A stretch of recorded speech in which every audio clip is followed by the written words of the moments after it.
नमस्कार दोस्तों, कैसे हैं आप लोग। आज की इस पूजा में मैं आपको बताऊंगी माँ वैभव लक्ष्मी माता की पूजा विधि और पूजा सामग्री। इस पूजा को करने से पहले आपको संकल्प लेना होता है। 7/11/21 का आपको संकल्प लेना होता है। चलिए पूजा जल्दी से शुरू करते हैं। आसान तरीके से मैं आपको अपनी इस वीडियो में पूजा विधि दिखाऊंगी ताकि आप कर पाएंगे। एक चौकी लगानी है, उस पे लाल रंग के कपड़े बिछाने हैं। लक्ष्मी माता की फोटो आपको रखनी है। एक मुट्ठी चावल आपको माता को दाई और रखनी होती है और एक लोटा जल भरे। जल से पहले आपको मौली लपेटना है, उसमें स्वास्तिक बनाना है। फिर आपको उस अक्षत पर अष्टकमल बना के उस पे रखना है। एक कटोरा रखना है, उस पे आपको गहने रखने हैं। सोने के गहने का भी पूजा होती है तो आप उसमें रखना होता है। अब आइए पूजा की सामग्री मैं आपको बताती हूँ। हल्दी, लाल पुष्प, अक्षत और दिया, धूप और आपको प्रसाद में खीर है तो खीर का भोग लगाइए। मैंने मखाना और मिश्री और गुड़ का भोग लगाया है। तो अगर जरूरी नहीं है कि खीर अब नहीं बना पा रही है तो खीर तो आप मिश्री और गुड़ का भी भोग लगा सकती है, मखाने का भी भोग लगा सकती हैं। फ्रेंड्स, इस चीज का आपको ध्यान रखना है, इसीलिए आसान तरीके से आपको बताती हूँ। सर्वप्रथम माता का हाथ जोड़ना है और गणेश जी का स्मरण करना है। पूजा कर स्टार्ट करने से पहले दिया धूप आपको सर्वप्रथम जलाना है। दिया धूप की भी, दीपक की भी पूजा करनी होती है तो थोड़ा सा पूजा उनको भी करनी होती है। तो आप पूजा कर लें, मैंने किया है यहाँ पे।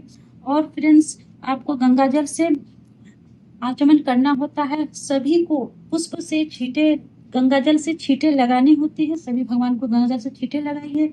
माता को 8 स्वरूप अक्षत में दिया हुआ है, किताब में दिया हुआ है।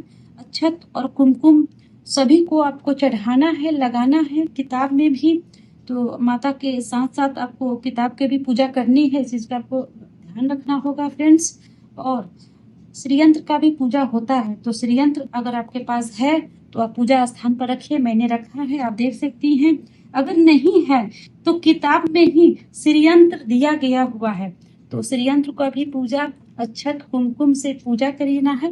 और आपको मीठे में जो आपको भोग लगाना है, गुड़ चाहे मिश्री आप वहीं पे रख दे, भोग लगाएं। और फिर उसके आप कथा पढ़नी होती है। कथा पढ़ने से पहले आपको थोड़े से जल हाथ में लेने हैं और अक्षत फूल आपको लेने हैं। कथा पढ़ने से पहले फिर आपको कथा पढ़नी होती है। उससे पहले आपको शतमन का पाठ पढ़ना होता है। माता के 8 स्वरूपों का मन ही मन जाप करना होता है, ध्यान करना होता है।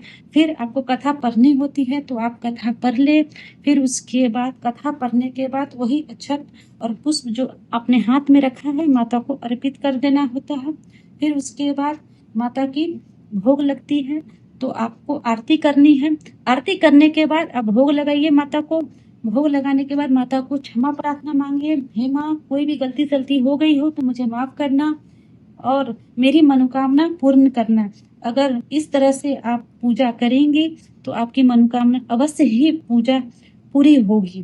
फ्रेंड्स, अब आपको एक टाइम का खाना भी होता है तो आप एक टाइम का खाना भी खा सकती हैं। जो भी आपने प्रसाद चढ़ाया है वो आप खुद वितरण कीजिए, घर परिवार के लोगों का भी वितरण कीजिए। अगर आप प्रेग्नेंट हैं तो आप 2 टाइम भी आप खा सकती हैं। एक टाइम फल खा सकती हैं, दूसरा टाइम खाना खा सकती हैं। अगर आप प्रेग्नेंट नहीं हैं तो आप एक टाइम का खाना है वैष्णो, वो आप खा सकती हैं। इसमें माँ वैभव लक्ष्मी माता में खाना खाया जा सकता है। तो आप इस चीज़ का आप लोग ध्यान रखिएगा। अगर मेरा यह वीडियो आपको पसंद आया हो तो मेरे इस वीडियो को प्लीज़ लाइक कर दीजिएगा, सब्सक्राइब कर दीजिएगा, ताकि मैं आपको अच्छे से और आसान तरीके से आपको वीडियो शेयर करूंगी। अगर पहली बार आए हैं तो प्लीज़ शेयर कर दीजिएगा सबको।